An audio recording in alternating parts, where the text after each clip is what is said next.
Assalamualaikum warahmatullahi wabarakatuh. Apa kabarnya Gus Baha Lover? Sehat semua? Apa kabarnya muhibbin Gus Baha? Semoga sehat-sehat semua dan mendapat keberkahan selalu dari ilmu-ilmu Gus Baha. Seperti biasa Gus Baha Lover, saya mau curhat saja begini. Malang melintang di dunia YouTube, pada akhirnya kita tahu mana ustadz-ustadz, mana kiai-kiai yang ceramahnya diunggah di YouTube menjadi kiai atau ustadz kader kan gitu, dan mana yang menjadi ustadz atau kiai beneran atau jadi ulama. Nah, maksudnya ustadz atau kiai kader itu ceramah yang diunggah itu selalu ceramah-ceramah yang provokatif atau ceramah-ceramah yang hanya membela kebenaran versi dia saja. Misalnya ada ulama-ulama yang kerjaannya ini hanya mencaci ahlu sunnah terus, membid'ahkan ahlu sunnah terus. Seperti itu nggak ada baiknya gitu ahlu sunnah wal jamaah di Indonesia. Semuanya bid'ah, semuanya sesat gitu. Dan sebaliknya dari pihak sebelah ini, dari pihak ahlu sunnah juga sama. Kerjaannya itu selalu menyalahkan amalan Wahabi terus, misalkan Wahabi terus. Kayaknya itu nggak ada baik-baiknya tuh Wahabi. Nah, alhamdulillahnya nih, selain ada ulama kader, baik kader di sebelah kanan Aswaja maupun kader di sebelah kiri Wahabi dan lain-lain, ada ulama-ulama yang stay di tengah. Dia menjelaskan ilmu secara proporsional, memuji Aswaja secara proporsional, mungkin menjelaskan hal-hal yang bisa disalah pahami dari Aswaja ke proporsional.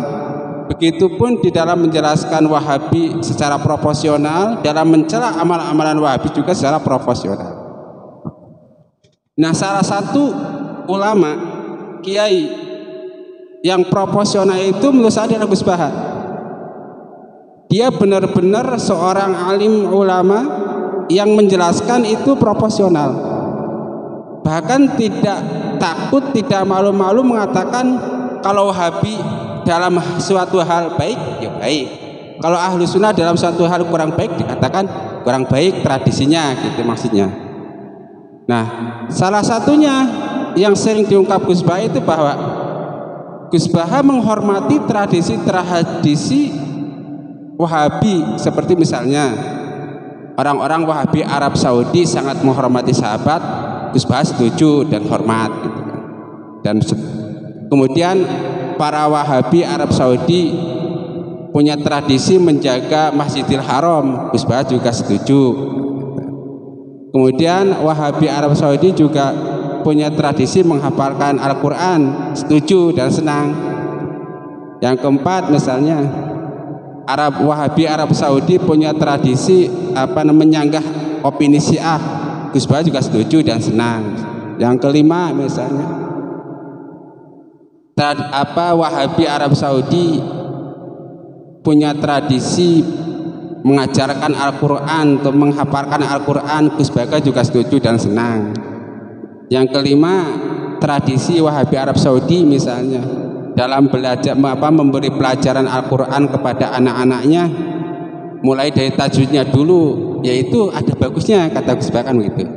Dan belajar Al-Quran maknanya dulu, yaitu juga ada bagusnya.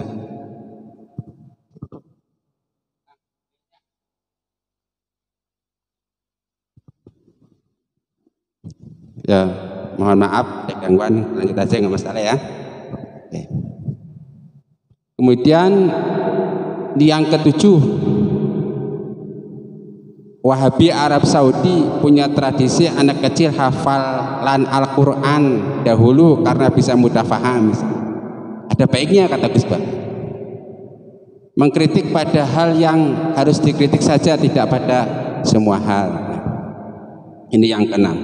Nah, salah satu dawuh Gus Baha yang sering diulang-ulang, paling tidak sering saya dengar itu bahwa kalaupun kita harus berbeda dengan Wahabi, berbeda dengan yang lainnya, dengan berbeda dengan ulama lain, kalaupun kita harus mengkritik pendapat-pendapat orang lain, ya kita kritik pada hal itu saja. Misalnya kita berbeda dengan Wahabi dalam masalah tawasulan, ya udah kita kritik masalah tawasulan saja. Jangan kemudian kita mengambil kesimpulan secara general. Nah, itu kan. Itu satu, ini Arab Saudi harus berterima pada Gus Baha. Kenapa? Karena ada sebagian,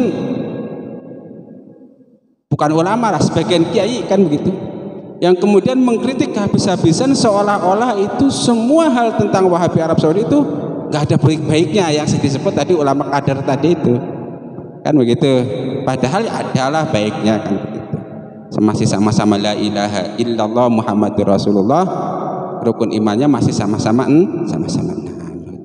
Mengkritik pada hal yang harus dikritik saja, tidak pada semua hal. Jadi istilahnya kalau ada orang misalnya Wahabi Arab Saudi misalnya kurang senang pada ziarah kubur, ya udah kita kritik masalah ziarah kuburnya itu, nggak melebar kemana-mana pada bab itunya kan begitu. Itu salah satu dawuh Gus Baha yang sering diulang-ulang itu.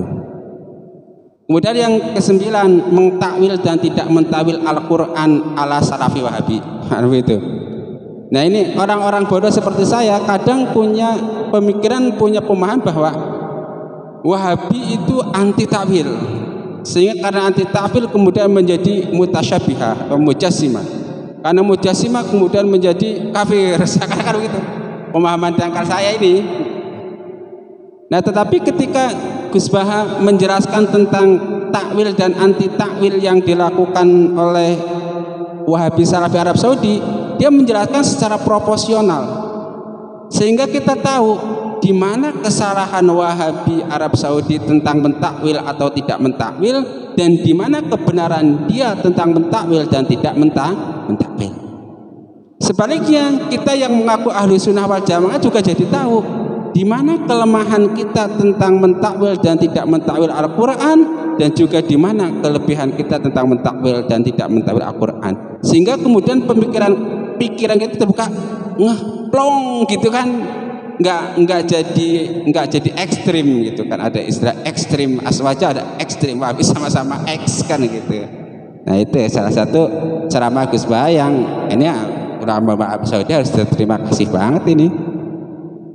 Kalau perlu memberi hadiah yang besar buat kelancaran dakwah Gus Baha menyebarkan paham ahlu sunnah wal jamaah di Indonesia dan di seluruh dunia.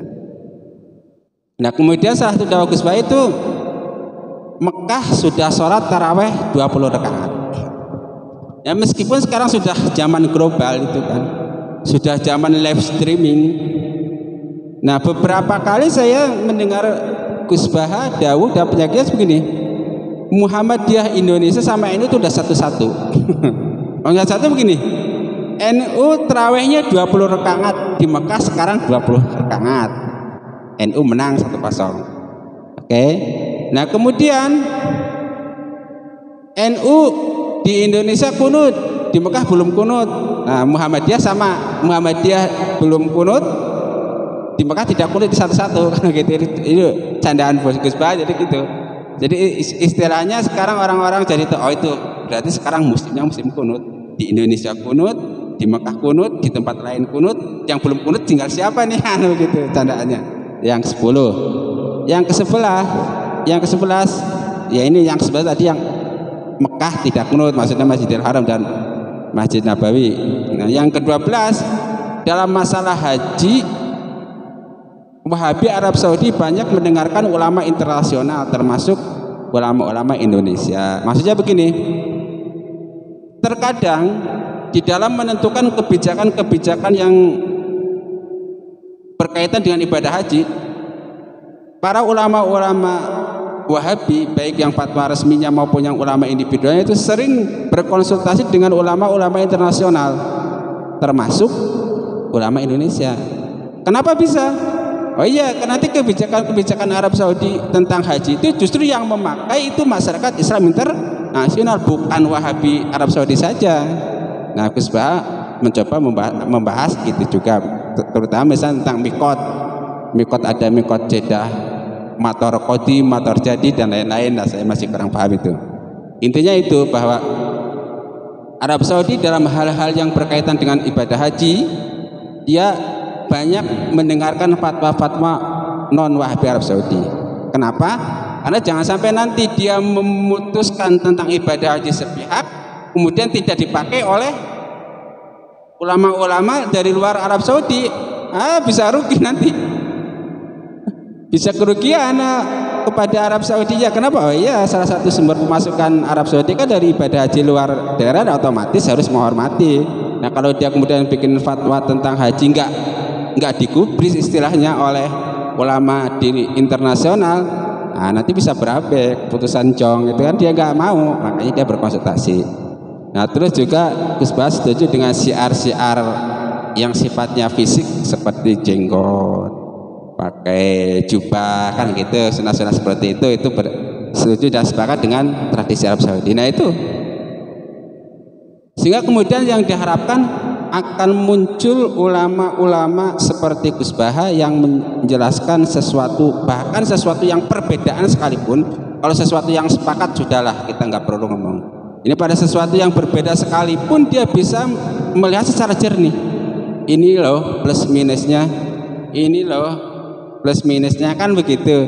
Jadi kita terbuka. Jadi kita sesama umat Islam, baik yang di pihak Ahlus Sunnah wal Jamaah maupun yang di pihak Wahabi, itu kemudian bisa hidup rukun damai. Udah, masalah keyakinan akhirnya silakan sendiri-sendirilah, kan begitu. Tapi ketika kita hidup bersama harus saling menghormati, saling membantu. Kalau saya jadi ingat kata-kata Ustadz Abdul Somad LCMA, pada hal-hal yang kita sepakat mari kita bekerja sama, tapi pada hal-hal yang kita tidak sepakat mari kita saling menghormati. Kira-kira begitu. Ya kan, mudah-mudahan bermanfaat. Saya ulangi lagi ya, bahwa kenapa saya punya pikiran, oh ya setelah mendengarkan sekian ceramah Gus Bah, oh ini kalau begini caranya ini Wahabi Arab Saudi, terima kasih nih pada Gus Bah. Karena apa?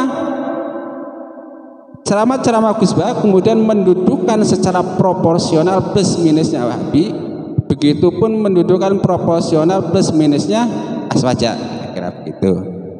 Ya, mudah-mudahan bermanfaat. Dan bagi para Gus Baha lover, para muhibin Gus Baha, jangan lupa like, subscribe channel ini dan share supaya tetap mendapatkan update-update channel kami yang real. Nah kalau Anda bertanya apa kelebihannya channel ini tentang Gus Baha, kok udah ada ribuan bahkan puluhan ribu channel tentang Gus Baha, ada ratusan ribu konten tentang ceramah Gus Baha. Oh iya, Anda cek, ada yang live seperti saya enggak? Kan begitu. Semuanya bagus, punya kelebihan sendiri-sendiri ya kan. Itu yang ke satu. Yang kedua, ada yang punya deskripsi lengkap nih enggak? Iya kan? Iya, ada kelebihannya itu, mudah-mudahan jadi unggulan. Jadi videonya asli bisa Bapak tonton ini video. Halo, Assalamualaikum warahmatullahi wabarakatuh. Yang lain-lain videonya biasanya kan tentang apa aja lah, videonya bebas, yang penting audio Gus Baha itu juga bagus. Hasilnya kan lagi ngomongin kelebihannya kan gitu. Nah, kedua itu ya. Ketiga, begini, selain dengan cara memposting audio Gus Baha, video Gus Baha apa adanya, tetapi sejarah membuktikan contoh bahwa tidak cukup itu saja supaya pemikiran-pemikiran suatu ulama itu lestari. Contoh, pemikiran atau madhab Imam Syafi'i lestari sampai sekarang bukan melulu karena adanya kitab Imam Syafi'i, oke? Tetapi ada kitab-kitab karangan murid-murid Imam Syafi'i, ada kitab-kitab karangan muhibbin Imam Syafi'i yang terus isinya paham itu. Nah, begitupun saya sarankan kepada para muhibbin Gus Baha, Gus Baha lover nih, para pecinta pemahaman Gus Baha, jangan hanya mengupload video Gus Baha atau audio Gus Baha apa adanya. Itu bagus, itu sudah dilakukan ya. Tetapi ada ruang kosong yang belum digarap oleh sebagian teman-teman. Yaitu yang seperti saya ini.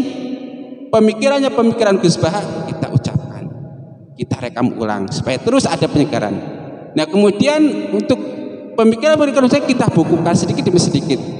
Di dalam deskripsi itu kan kalau di YouTube memuat sekitar 5.000 karakter, bisa dimanfaatkan untuk menulis pemikiran Gus Baha. Supaya apa? Supaya nanti yang mau mengcopy paste gampang. Nah, kalau tujuan kita lillahi ta'ala, nggak ada istilah larangan copy paste bahwa harus ada etika ya. Makanya jangan lupa ya, subscribe, like, dan share. Nah, tentang bahasan panjang lebar penertiban video-video Muhyiddin Kusbaha ini supaya sistematis dan masif, nanti ada video yang lainnya. Mudah-mudahan bermanfaat. Semata-mata ini diposting untuk persaudaraan umat Islam supaya kita bisa memandang jernih antara kita Ahlus Sunnah wal Jamaah dan teman-teman kita Wahabi di Arab Saudi, sehingga istilahnya yaudahlah kita kedepankan persatuan, kesamaan-kesamaan. Perbedaannya tahu lah, saya sudah tahu tuh si itu Wahabi amalannya gini, si itu juga ya udah diam kalau udah tahu. Gak usah keluar-keluar kecuali di majelisnya secara baik dan benar, ya kan? Mudah-mudahan bermanfaat. Saya bacakan lagi 13 hal di mana Wahabi Arab Saudi seharusnya berterima kasih kepada Kusbaha. Yang pertama tentang tradisi menghormati sahabat. Yang kedua tentang tradisi menjaga Masjidil Haram. Yang ketiga tentang tradisi menghafal Al-Quran. Yang keempat tentang tradisi bukan jihad. Yang kelima tentang belajar Al-Quran tajwidnya dahulu pada anak-anak itu. Yang keenam belajar Al-Quran maknanya dulu pada anak-anak kecil. Yang ketujuh anak kecil hafalan Al-Quran dahulu karena bisa mudah paham, ada baiknya.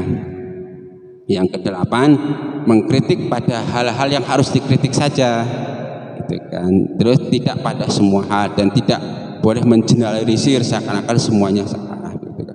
Yang kesembilan tentang penjelasan mentakwil dan tidak mentakwil Al-Quran ala salafi Wahabi.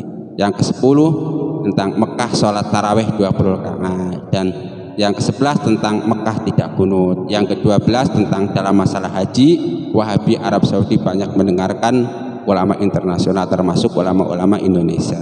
Yang ke-13 syiar sunnah seperti pakaian putih dan lain-lain. Semoga bermanfaat. Wa nafa minkum Rabbana taqabbal minna innaka antas samiul alim wa tub alaina innaka antat tawwabur rahim. Wa nafa minkum. Wassalamu alaikum warahmatullahi wabarakatuh. Sallallahu ala Muhammad sallallahu alaihi wasallam.